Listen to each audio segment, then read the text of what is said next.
Ons skriflesing is vandag weer uit Romeine 5 en ek lees weer die volle konteks van ons skrifdeel waarna ons in besonder gaan kyk vers 2, maar ek lees 1 tot 5. Omdat ons dan uit die geloof geregverdig is, het ons vrede met God deur ons Here Jesus Christus, deur wie ons ook deur die geloof die toegang verkry het tot hierdie genade waarin ons staan. En ons roem in die hoop op die heerlikheid van God. En nie alleen dit nie, maar ons roem ook in die verdrukkinge, omdat ons weet dat die verdrukkinge lydsaamheid werk, en die lydsaamheid beproefdheid, en die beproefdheid hoop. En die hoop beskaam nie, omdat die liefde van God in ons harte uitgestort is deur die Heilige Gees wat aan ons gegee is. As ek nou na hierdie teksvers kyk, dan dink ek ook nou aan my gebed, wat gebid het vir die kerk wat vervolg word dwars deur die wêreld, en dat ons dan weet, dat hierdie is ook dan op hulle van toepassing, hulle wat baie ernstige en soms gruwelike vervolging ondervind, kerke wat afgebrand word, ensovoorts. En dit is die kerk wat floreer, wat 'n dieper geestelikheid beleef as enige ander plek in die wêreld. En dit is wat ons dan in gedagte moet hou.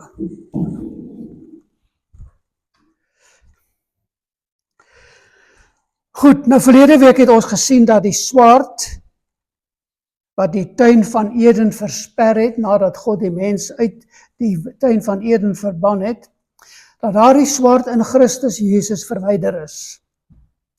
Want die oorlog tussen God en ons is in Christus Jesus verby.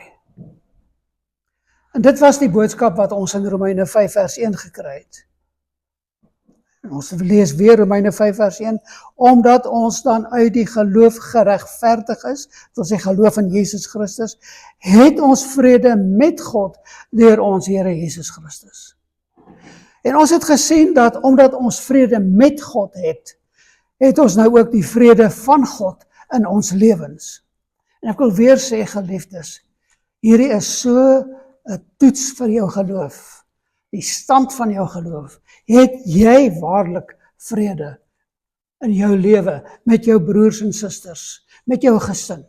Het jy vrede in terme van die feit dat jy weet, jy staan voor die Here in totale nederigheid voor hom, en jy ontvang van hom die vrede om die genade toe te pas, liefde toe te pas, om teenoor jou geliefdes te lewe op 'n manier wat die Here verheerlik. En dis waaroor dit gaan. Dan het jy die vrede van God. Maar so dikwels word die vrede van God versteur, omdat ons nie altyd reg is in terme van hoe ons teenoor ons mense optree nie. Maar Paulus stop nie by die blote feit van vrede nie. Hy wil hê ons moet verstaan hoe hierdie vrede in ons lewe werk. Hoe dit daar is in ons lewens. Hoe dit gestalte kry, om dit nou geleer te stel. Ons kan dit so verstaan.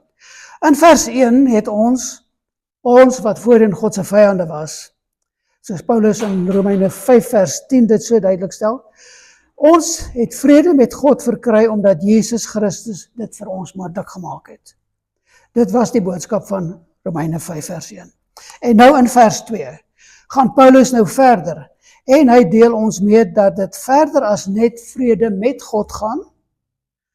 Ons word ook op grond van God se genade in Jesus se verdienste na die troonkamer van die Allerhoogste Koning genooi, en eintlik genooi om by 'n feesmaal aan te sit.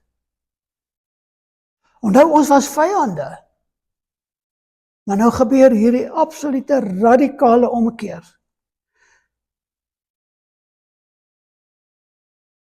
En hier in vers 2 is daar 3 aspekte wat Paulus vir ons hier beskryf. En soos dit ook op die bulletin duidelik uitgestel word. Want nou het ons toegang tot God deur geloof in Jesus Christus.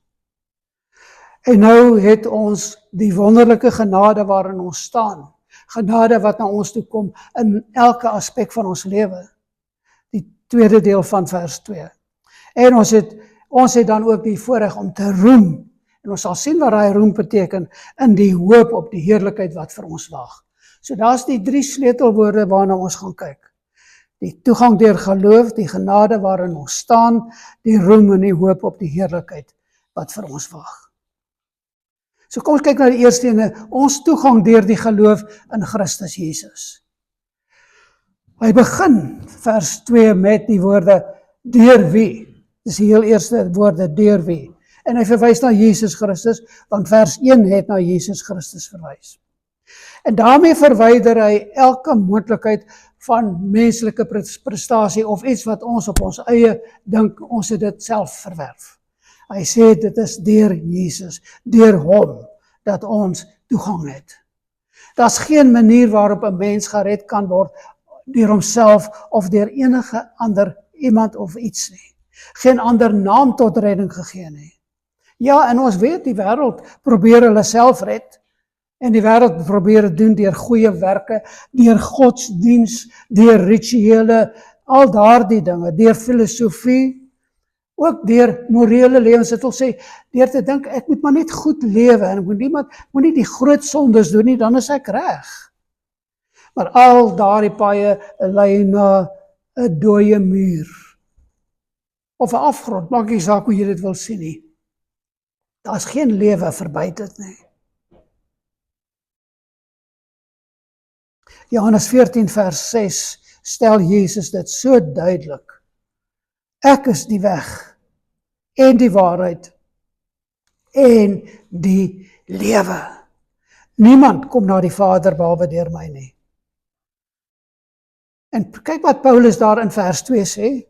Deur wie, dit wil sê deur Jesus Christus, ons ook deur die geloof in hom die toegang verkry het. Hy stel dit in die verlede tyd. Die verlede tyd. Nou die woord toegang is 'n Griekse woord prosagoge. In die antieke wêreld het dit verwys na iemand wat soos 'n hofbeampte in die paleis van die koning gewerk het. Die prosagoge is. En sy taak was om 'n persoon na die koning te neem en hom aan die koning voor te stel om hom te sê, koning, hier is so en hy het gekom om wat ook al. Hy was die prosagogos en hy stel die persoon voor aan die koning. En dit is waarna daai woord toegang verwys. Dat ons het 'n prosagogos in Christus wat ons na God toe neem en vir ons toegang tot God gee. Sien wat in die Afrikaans so eenvoudig lyk, het eintlik so 'n wonderlike diepgaande betekenis as ons na die oorspronklike tale toe gaan. En hoekom dit belangrik is dat ons dit altyd in ag moet neem. Jesus Christus is ons prosagogos voor God, na God, tot God. Hy stel ons voor aan God en hy sê vir God die Vader, hier is hy en hy is een van myne. Ek het dit verlede week ook al beklemtoon. Met andere, deur Jesus Christus het ons toegang. En die afstand tussen die heilige God en die sondige mens is onoorbrugbaar. En dit kan alleenlik deur die prosagogos oorbrug word. Nou in Afrikaans het ons die woord wat in 'n sekere sin daarna verwys. Jesus is ons middelaar. Ons het 'n middelaar nodig om ons na God te neem en aan hom voor te stel. En dit is die boodskap van Romeine 5 vers 2 se eerste deel. Ons Here Jesus Christus is die middelaar wat hierdie rol vervul. En ons lees dit byvoorbeeld bevestig in 1 Timoteus 2 vers 5. Want daar is een God en een middelaar tussen God en die mense. Die mens Christus Jesus. Een God, een middelaar tussen God en die mense. Die mens Christus Jesus, wat gesterf het en opgestaan het al. Efesiërs 2 vers 18 bevestig dit, want deur hom het ons albei, dis die Jode en die nie-Jode, nou toegang deur een Gees tot die Vader. Deur hom het ons albei Jode en nie-Jode toegang deur een Gees tot die Vader. So dink daaraan, as ons nou na die groter prentjie kyk, een oomblik was ons nog huursoldate van Satan. Huursoldate van Satan. Ons het Satan se werk gedoen. Ons is sy handlangers. Maar ons was dit. Elke ware gelowige was dit. Was vyande van God. Maar die volgende oomblik word ons omgekeer, getransformeer en nou is ons glad nie meer vyandelik teenoor God nie, want hy het ons uit Satan se leermag geruk en nou het ons vrede met God, soos Romeine 5 vers 1 dit stel. Maar dan gaan dit verder. Nou het ons 'n middelaar, 'n intreder, die een wat ons na God toe neem en aan hom voorstel. En hy neem ons na die troonsaal van die Allerhoogste en hy stel ons voor aan God, soos ek gesê het, en hy sê, hierdie man, hierdie vrou is een van myne. Dis 'n totale ommekeer van ons status voor God. Maar wat ons nou ook hier moet sien is dat hierdie proses wat gebeur, hierdie redding, hierdie regverdigmaking, is nie 'n geleidelike proses nie. Dis nie iets wat ons stadig aan met ons gebeur nie. Dit is een daad van God wat op 'n beslissende oomblik toe ons buite was, ons na binne toe gebring het. Een oomblik was ons nog buite, die volgende oomblik was ons binne. Daar is dalk 'n aanloop daarby, ja, maar die ware redding is oombliklik. Daardie oomblik wat jy deur Jesus ingeneem word in die troonkamer van God. Een daad van God, op 'n beslissende oomblik, wanneer die ongelowige in 'n gelowige getransformeer word, en hy in God se teenwoordigheid kom. En dit verwys weer ook na daardie bloedlyn, die bloedlyn wat loop vanaf Genesis 3, die belofte aan die redder, en hoe God getrou was aan sy belofte, en dit alles gebring het, tot daar waar Jesus aan die kruis gesê het, tetelestai, dit is volbring, daardie oomblik het die redding moontlik geword, vir die miljoene mense, wat sou glo, die wat reeds geglo het, en die wat nog gaan glo. En daardeur het God toeganklik vir die mens geword. Daardie oomblik toe daardie gordyn geskeur het, die voorhang geskeur het in die tempel, het ons toegang tot God gehad. En Jesus, die middelaar, het ons na God geneem. Maar daar is nog 'n ander beeld wat ons ook kan gebruik. En julle onthou nog die hilasterion, die versoendeksel, met die wet onder die versoendeksel, maar die bloed, die offerbloed wat die wet bedek, en dan sien God nie die wet raak en die skuld van die wet wat ons het nie. Die wet is op Sinaï gegee. En wat Jesus dan doen en wat hy vir ons toegang gee, hy vat ons vanaf Sinaï en hy vat ons na Sion toe. Die berg waar God se teenwoordigheid so besonderlik gekenmerk word. En weer gaan wees waar hy sy tempel gaan bou. So dit is 'n besondere gedagte van Sinaï na Sion. Uit God se teenwoordigheid deur die wet gedryf. Want die wet het die skeiding gebring. En God het gesê, julle moet die wet nakom, sodat julle in my teenwoordigheid kan kom. En geen een kan dit doen nie. Maar Jesus het dit gedoen. En nou in hom is ons nou by Sion. En dink dan net aan die rook en die vuur en die geluid van 'n bassein wat die Israeliete so absoluut verskrik het. Hulle het weggehardloop. En hulle het gesê, laat God nie met ons spreek nie. Gaan jy, Moses, gaan hoor jy. Nou maar ons kan dit sien dat die wet het 'n heining rondom die heiligdom gebou met een boodskap, bly weg. Maar Jesus Christus het dit afgebreek. Hy het daardie heining, daai versperring afgebreek. Hy het ons middelaar geword. En nou is ons nie op Sinai of rondom Sinai meer nie. Ons is nou op die Sionsberg van genade. Dis wat Hebreërs 12 vers 22 tot 24 ook sê, ek haal 'n deel daarvan aan, Hebreërs 12, 22 tot 24, maar julle het gekom by die berg Sion en by Jesus, die middelaar van die Nuwe Testament. En nou het ons toegang tot God. Nou, ons is kinders van die koning wat vrymoedigheid die troon nader. En hierdie toegang beteken ons het permanente uitnodiging om na hom toe te kom. Ons kan enige tyd na hom toe gaan.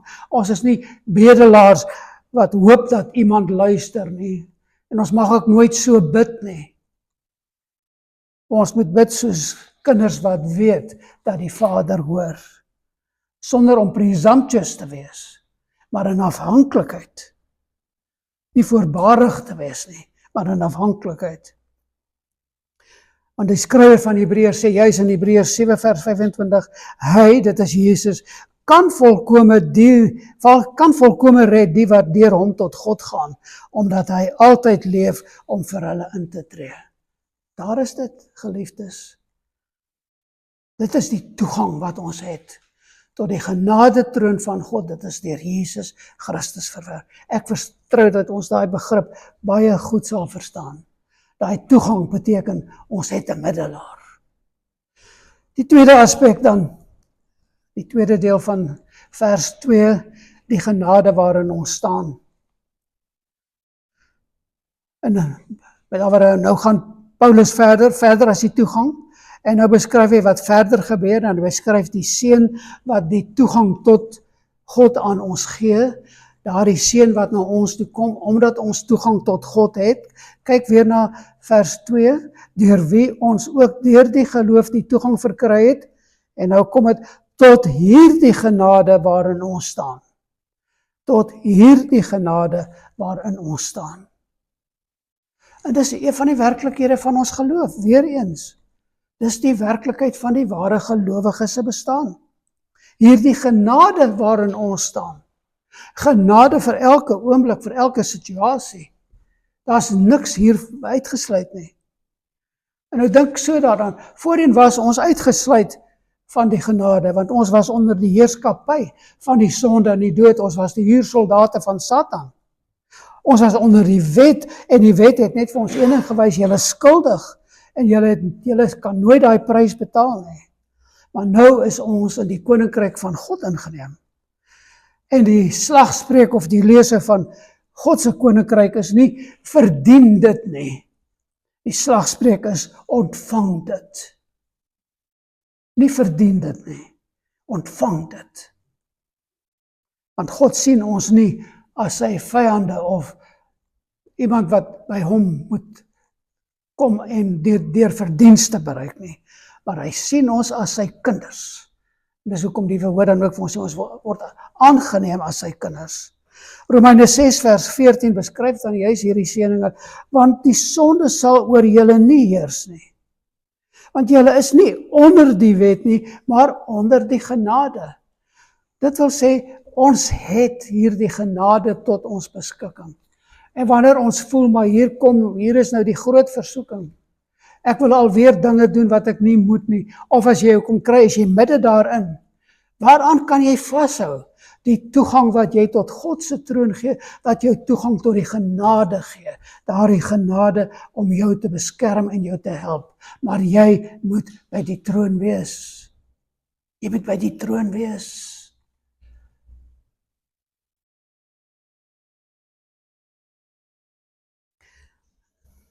Tot hierdie genade waarin ons staan.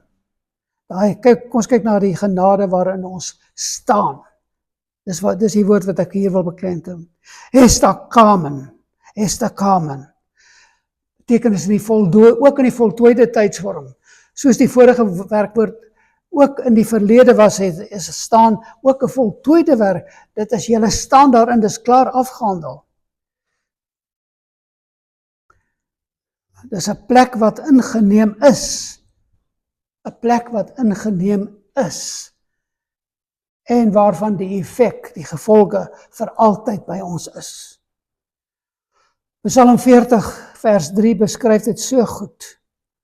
Psalm 40 vers 3, en hy het my uit die kuil van vernietiging, uit die modderige slyk opgetrek, en my voete op 'n rots gestel. Hy het my gange vasgemaak. Is dit nie waar ons was nie? Uit die kuil van vernietiging gered, uit die modderige slyk opgetrek, en my voete op 'n rots gestel. Ons is nie meer in daardie modderpoel, in die slyk van die sonde en die vernietiging en al daardie goed nie. En ons mag nie soontoe teruggaan nie. Ons mag nie. Ons moet ons voete op die rots hou. Want hy sê, Jesus het my gange vasgemaak. Hy beheer my lewe. En wanneer ek dan wegdraai en ek klim af van die rots in die slykpoele weer in, is dit my doen en late wat dit doen. Dis ek wat dit wil, ek wat dit toelaat. Maar hou jou voet op die rots van sy genade. Dit is ons middelaar Jesus Christus wat dit gedoen het. Ons was in die modderkuil van selfregverdiging. Die modderkuil van genietinge van die sonde en regverdiging daarvan, ook om dit te doen. Regverdiging wat die wêreld vir ons so gemaklik en so gereedlik gee en so wil gee om maar te doen soos hulle dit doen. Dus dan is ons terug in daardie modderkuil, terwyl ons voete op die rots moet wees. Ons staan nou in die onwankelbare werklikheid van God se belofte. En ek dink byvoorbeeld aan 1 Korintiërs 3 vers 11. Die onwankelbare werklikheid van God se belofte. Want niemand kan 'n ander fondament, of 'n ander rots, hoe jy dit ook al, is dieselfde, 'n ander fondament lê as wat gelê is nie. Dit is Jesus Christus. Dit wil sê, geliefdes, ons moet verstaan, met redding is ons voet op die rots geplaas. En ons kan nie daarvan afklim nie, want dan klim ons in die modderpoel, in die modderslyk, daardie vernietigende gemors van die sonde in. Dit is ons wat dit doen. Maar ons het nie nodig om dit te doen nie, want ons vergeet waar ons staan en wie ons daar geplaas het en wat tot ons beskikking is, soos ons ook nou gaan sien vorentoe. Bly op die rots, bly op die rots. En hierdie hestekamen, hierdie staan, is dieselfde woord wat Paulus in Efesiërs 6 gebruik, in daardie wapenrusting van die gelowige, wat deur God aan die gelowige gegee word. Hy gebruik dit 3 keer daar. Bly staande teen die lus van die duiwel. Die stam is hestekamen, sodat julle weerstand kan bied in die dag van onheil, wanneer julle versoek word met ore, en nadat julle alles opbring het, staande kan bly. Vers 14, staan dan vas. Dit is wat die Here vir ons gee, as ons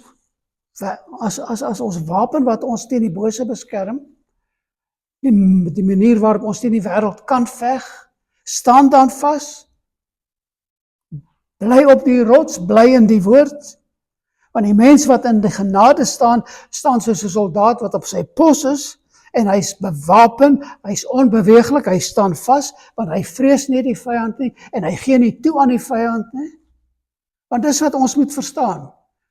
Ons is beland so dikwels in die kuil, in die kolk van sonde, omdat ons die vyand toegang gee, of toegang gegee het. En hy verlei ons om maar net weer 'n keer dit te doen. Maar net weer 'n keer, maar net nog 'n keer. Ons gaan nie lustig aan in ons sonde, want eintlik is dit wat ons in ons harte het. Maar ons het dit nog nie onderwerp aan die Here Jesus Christus nie. Maar ons moet verstaan, die gelowige skuifel nie in die troonsaal van God nie. Dit was ook nie deur eie poging nie. Julle onthou, ons het oombliklik is ons gered, en deur Jesus Christus. na God toe geneem. Maar heel dikwels kan en is gelowiges, soos die wetenskaplike terminologie beskryf, so skalare. Ek het al jare gelede ook hierdie terminologie vir julle verduidelik. Onthou julle nog wat is 'n skalaar? 'n Skalaar is 'n ding wat beweging het, maar nie rigting nie. Dink mooi. Beweging, maar nie rigting nie. Dink byvoorbeeld as jy in 'n motor sou klim sonder 'n stuurwiel. Dan kan die chaos wat almal gaan saai. 'n Goeie voorbeeld wat ek aan gedink het, wat 'n goeie beskrywing of 'n beeld van die skalaar is hierdie klappers wat mens kry, wat jy so aan 'n string het, wat so klomp so langs mekaar is, en dan steek jy een aan die brand, en dan begin hy nou rondspring in alle rigtings. Dis 'n skalaar. Hy het beweging, maar geen rigting nie. En elke keer as hy nou daar die volgende klapper laat afgaan, die volgende sonde begaan, dan skiet jy in 'n ander rigting, so gaan dit aan. En daar's beweging, maar daar's geen rigting nie.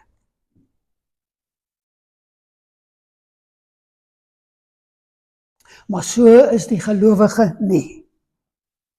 In Christus is ons in die troonsaal van God. Ons voete is op die rots van sy genade. En in sy krag staan ons nou by ons Vader, voor ons Vader.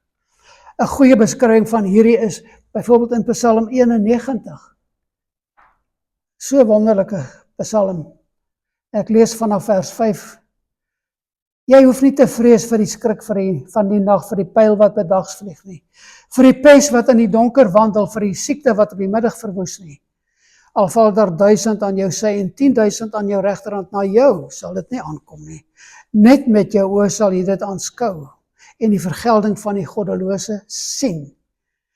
Want U, Here, is my toevlug. Die Allerhoogste het jy jou beskutting gemaak. Jou voete staan op die rots van God se genade. Moenie wegbeweeg nie. Bly daar.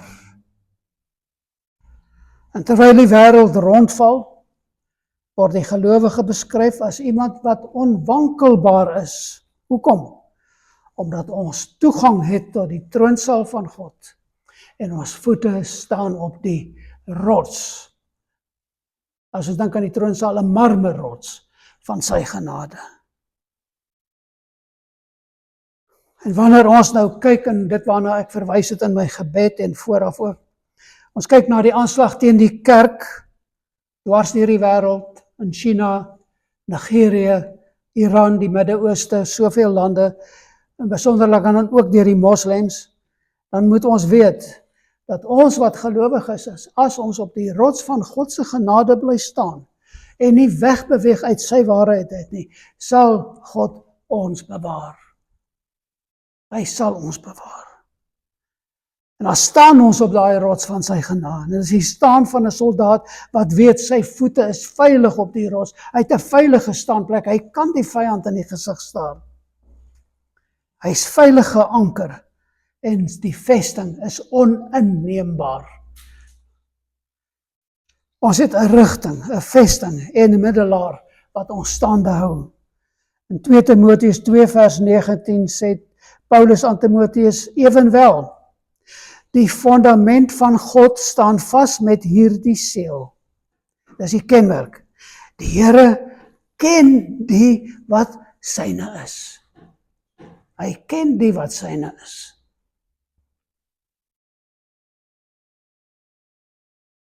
En hy weet waar jou hart is. En hy weet waar jou voete is. Daarom bly staan in daardie toegang wat jy het. Want dit, geliefdes, is die antwoord op die krisisse van ons dag. Wanneer die back and close seer die veetroppe tref, wanneer die ekonomie swaar druk en ons dwing om elke sent om te draai, wanneer ons diepgaande krisisse beleef, wanneer ons deur die meel van die lewe gemaal word, dan gee Romeine 5 vers 2 vir ons die versekering. Ons kan by die knie van die Allerhoogste God, wat ons Vader is, gaan staan. Daar waar ons stewig op die rots van ons redder en middelaar kan staan, die genade van hom kan staan, waar ons stewig kan staan, omdat hy ons onder sy vleuels neem en skuiling bied en vir ons intree by God die Vader. Wat 'n groter versekering het ons in hierdie wêreld.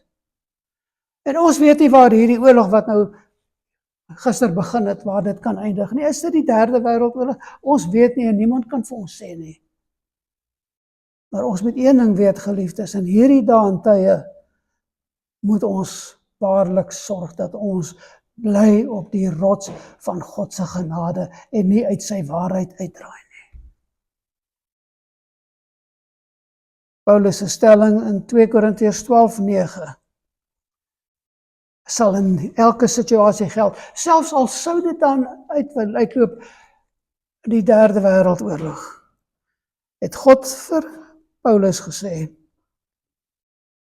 my genade is vir jou genoeg. My genade is genoeg. Maar maak op my krag staat, nie op jou eie nie. Want wanneer jy swak is, word my krag in swakheid volbring. Moenie probeer sterk wees in jou eie wil en kop en hierdie dinge volg nie. Bly in my waarheid, want my genade is vir jou genoeg. Daarom kon Paulus, en daarom kan ons as gelowiges saam met Paulus in die tweede deel stem, wat wanneer hy dan sê, baie liewer sal ek dus in my swakhede roem. In my swakhede roem. Maar die dinge wat my in hierdie lewe laat swaar kry, myself baie keer onderkry, laat ek daarin roem, want hoekom? Want my God se genade is groter as dit. En dit kan my nou onderkry, maar die ewige genade wag vir my.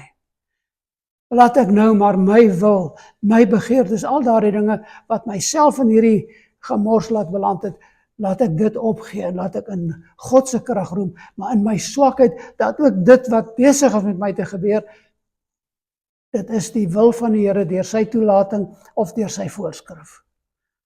Hy het gesê, baie liewer sal ek dus in my swakhede roem. Daardie situasies waarin ek myself bevind. Sodat die krag van Christus in my kan woon. Wil jy nie graag daardie twee ruil nie? Jou eie krag vir God se krag nie. Hoe gaan dit met jou in die lewe? En as ons nou na die volgende deel kyk, dan vra ek weer, hoe gaan dit met jou in die lewe? Het jy waarlik die vrede en die vreugde wat jy moet hê, omdat jy in die genade van God staan? Is dit afwesig in jou lewe, omdat jy nie wil prysgee nie, omdat jy nie jou eie wil opgee nie? Jy wil maar liewer in jou swakhede nie roem nie, maar jou daarin hoe kan ek nou sê, jou daarin onderwerp.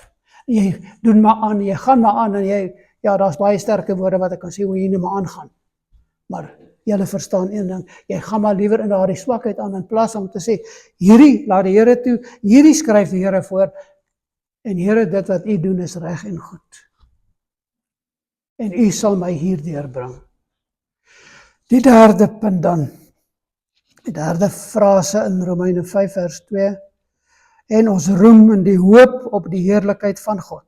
Ons kyk na die hele vers 2, deur wie ons ook deur die geloof die toegang verkry het tot hierdie genade waarin ons staan. En ons roem in die hoop op die heerlikheid van God. Hier is nou die klimaks van die vers. Dit wat ons as gelowiges waarlik baie kan bemoedig. Ons roem in die hoop op die heerlikheid van God. In die Bybelse konteks, wanneer hoop gebruik word, is dit elpis. Maar is nie 'n wensdenkery nie, is nie, ag ek hoop dit gaan reën, of ek hoop maar die bulle wen, of die cheetahs, of waar jou belange ook al lê nie. Hierdie hoop is 'n vaste hoop, is 'n goddelike werklikheid. Dis 'n vaste werklikheid, daardie hoop. Dis 'n vaste, onwankelbare sekerheid werklikheid vir die gelowige. En dit behoort die werklikheid van ons lewens te wees. Daardie hoop waarin ons nou lewe van dit wat God in ons lewens gaan doen. Nie net nou hier op aarde nie, maar dan ook in die ewigheid. Maar kyk na die frase, die heerlikheid van God. Waarna word hier verwys? Die heerlikheid van God. Ons het hierdie woord al voorheen raakgeloop in Romeine 3 vers 23. Onthou julle Romeine 3 vers 23, daardie absolute kardinale vers wat so die mensdom met een ding konfronteer. Romeine 3 vers 23, want almal het gesondig en dit ontbreek hulle aan die heerlikheid van God. Dis iets wat die ongelowige nie in sy lewe het nie. Hy het nie die heerlikheid van God in sy lewe nie, maar die gelowige het. En dis waaraan hierdie vers, hierdie frase ons herinner. Voorheen toe ons ongelowiges was, het dit ons ontbreek aan die heerlikheid van God. Moenie 'n fout maak nie, dit was inderdaad so. Maar Romeine 5 vers 2 skuif nou die werklikheid van die gelowige na 'n wonderlike uitkoms, en dit is dat ons in die genade kan staan. En nou verander daardie woord ontbreek van Romeine 3 vers 23, verander die ontbreek na dit wat ons nie het nie, na iets waarin ons roem. Nou roem ons daarin. Ons roem daarin. Ons middelaar het die tekort op ons balansstaat verander in 'n surplus. Dit wat ons gekort het, het hy nou vir ons gegee. Hy het dit in volle betaal. Maar meer as dit nog, hy het ook vir ons 'n krediet gegee. Ons lewe as dit ware, asof ons 'n krediet het by God, en dit is die werklikheid van ons lewe. Ons hoef nie elke dag te smeek net vir genade nie.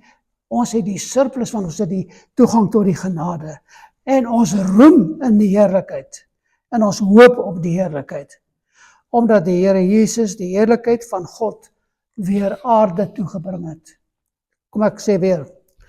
Ons roem in die hoop op die heerlikheid. Ons roem in die hoop op die heerlikheid. Hoekom doen ons dit? Hoekom kan ons dit doen? Omdat die Here Jesus die heerlikheid van God aarde toegebring het, sodat dit beskikbaar kan wees vir die gelowiges, vir die wat hom as redder aanvaar. Kyk na Johannes 1 vers 14. Johannes 1 vers 14. En hoor mooi wat dit sê. En die woord het vlees geword en onder ons gewoon. En ons het sy heerlikheid aanskou. Waar die heerlikheid afwesig was, het Jesus dit weer gebring. God se heerlikheid. Wat is hierdie heerlikheid? Dit is die herstel van die beeld van God in die gelowige se lewe. Die herstel van die beeld van God in die gelowige se lewe. Onthou, ons is na die beeld van God geskep, al die mense. Maar deur die sondeval het daardie beeld verdwyn. Maar vir die gelowige word daardie beeld in Christus herstel. Nou kan ons roem in die hoop op die heerlikheid. Dit is die herstel van die beeld van God in ons. En wat ons dan weet, wat dit ook kan vir ons beloof, daar gaan 'n dag kom wanneer ons nie meer teen die sonde hoef te veg nie. En dat daar die verhouding wat in Eden verbrokkel het, ten volle vir ewig herstel is. Maar intussen, wat van nou, hier en nou in hierdie wêreld, in hierdie lewe waar ons is, vir die gelowiges, ons staan reeds in die genade. Dit is ons anker, solank as ons as gelowiges lewe. Solank as ons as gelowiges hier op aarde lewe. En daarom roem ons op die heerlikheid, op die sekerheid van ons posisie in God, deur Christus Jesus. En ons posisie wat gaan wees wanneer ons die ewigheid ingaan. Wanneer ons sterwe of dan met die terugkeer van Jesus Christus. En ons roem op die heerlikheid in daardie sekerheid. Dis die sekerheid wat die gelowige het. In Christus hier op aarde is hy seker, God sal hom bewaar. Maar hy is ook seker dat wanneer die ewigheid kom, hy dan vir ewig saam met God en Christus in die troonsaal gaan wees. Nou, ek sê, ons roem daarin. Daardie woord roem is die Griekse woord kaugometa, en daardie roem beteken, miskien is die Afrikaans nie 'n goeie vertaling nie, maar dit beteken om uit te bars met vreugde. 'n Goeie of 'n beter woord is dalk jubel. Ons jubel in daardie wete wat ons het. Ons jubel daarin. Kyk na die wêreld spog en roem op die dinge wat hulle bereik.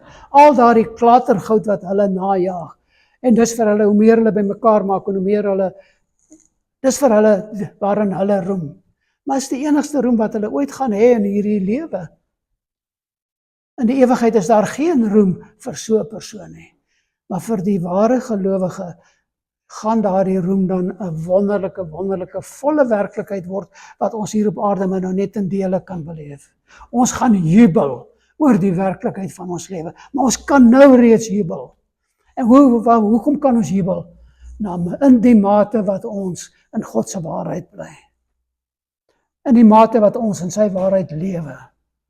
In die mate wat ons eie ek en daardie dinge besweer en ondergeskik maak aan God. En aan die woord. Dan sal ons kan roem. Al is dit dan ook in baie moeilike omstandighede, verswaarende omstandighede. Dan sal ons kan roem. Want ons staan in die genade, nie net nou nie, maar absoluut die werklikheid wat vir ons wag. Dis 'n uitbundige, jubelende hoop wat op sekerheid berus, want ons weet wat die uitslag is. Ons weet wat die uitslag is. En dis een ding wat die wêreld geweldig pla. En hulle kan maar so roem en hulle klatergoud en die dinge wat vir hulle plesier gee, soveel as wat hulle wil, maar een ding weet hulle weet nie wat wag nie. Hulle is onseker oor die toekoms. En dit gaan jy elke tyd by elke ongelowige kry. Kyk na die woord heerlikheid. Hebreëus is die woord kabot. En dit beteken swaarte. Gewig, met ander woorde, gewig. Dis 'n gewigtige saak. 'n Ding wat baie swaar gewig het. Dit is 'n ding wat werklik swaarder is as enigiets in hierdie wêreld.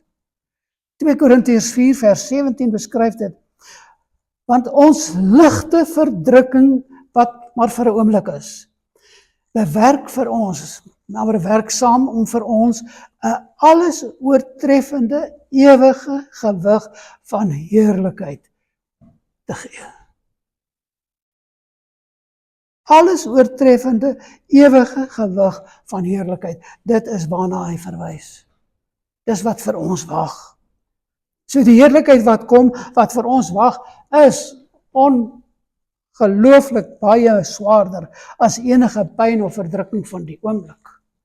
As die swaarkry wat ons nou het, teenoor die komende heerlikheid, is die verdrukking wat ons deurgaan, maar lig, soos 'n veertjie, wat ook al die mees gewiglose ding is. Maar die heerlikheid, as ons nou baie prakties wil wees, ook in die oomblik waarin ons is, die heerlikheid is baie groter, outrank die back and closure in ons balans staat en die moontlikheid van oorlog en al daardie dinge vervaag soos mis voor die son. As ons verstaan wat is die heerlikheid en die gewig van die heerlikheid wat ons in is. Paulus bevestig dit ook in Romeine 8 vers 18 en hy sê, want ek reken dat die lyding van die teenwoordige tyd, let wel, die lyding van die teenwoordige tyd nie opweeg teen die heerlikheid wat aan ons geopenbaar sal word nie. Wonderlike vers daai.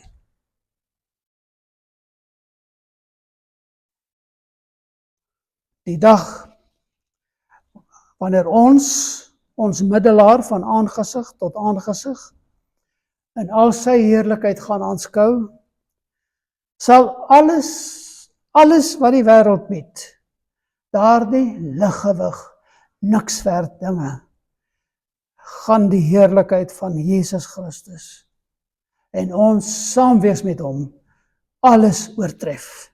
Dis wat hierdie boodskap vir ons sê. Dit het 'n gewig wat nie meetbaar is nie. Want hy sê dis alles oortreffend. Dis nie meetbaar nie. Dan laat dit my dink aan daardie gesang van Carrie Breck in 1898. En ek gaan afsluit 'n aanhaling van hierdie gesang wat sy geskryf het. Face to face with Christ my Savior. Dan kan daardie oomblik wanneer ons Jesus gaan aanskou in sy volle heerlikheid. Face to face with Christ my Savior. Face to face, what will it be when with rapture, daai jubelvreugde, I behold him, Christ who died for me. Kan julle dit indink? Wanneer ons hom in al sy heerlikheid gaan aanskou. Only faintly now I see him, with the darkling veil between, but the blessed day is coming, when his glory shall be seen. What rejoicing in his presence, when our banished grief and pain, when the crooked ways are straightened, and the dark things shall be plain, want alles openbaar gaan word. Face to face vir die gelowige. Oh, blissful moment. Face to face to see and know. Face to face with my Redeemer, Jesus Christ, who loves me so. En die refrein elke keer is, face to face shall I behold him. Far beyond the starry sky, face to face in all his glory, I shall see him by and by. Geliefdes, onthou die 3 groot werklikhede wat hierdie besondere teksvers vir ons gee. Daar's nog soveel meer, maar hier is 3 waaraan ons werklik kan vashou. Vrede is verklaar, ons het toegang deur Jesus Christus tot God, ons hemelse Vader. Ons het toegang. Vrede is verklaar. Tweedens, vrede word ervaar, beleef. Ons staan in die genade op die onwankelbare rots van ons redding. Dit is vir ons moontlik om alreeds 'n groot deel daarvan te beleef in hierdie lewe. Ons kan dit ervaar. En derdens, daardie vrede gaan voltooiing vind. Dit gaan voltooi word. Want dit is hoekom ons dan roem in die hoop op die heerlikheid. En onthou, daardie hoop is nie 'n vaarhoop nie. Dis 'n vaste werklikheid wat die ware gelowige het. En die pad van die bloedlyn loop vanaf Genesis 3 vers 15 deur al daardie plekke wat ek al 'n paar keer beskryf het hierdie afgelope tyd. En dit loop reguit tot by elke ware gelowige vandag. Dit is die werklikheid van die gelowige se lewe. Dat ons het daardie lewe wat vir ons hierdie vaste, onwankelbare hoop op die ewigheid saam met God in Christus gee. En daardie bloedlyn is die bloedlyn wat ons lewens verander.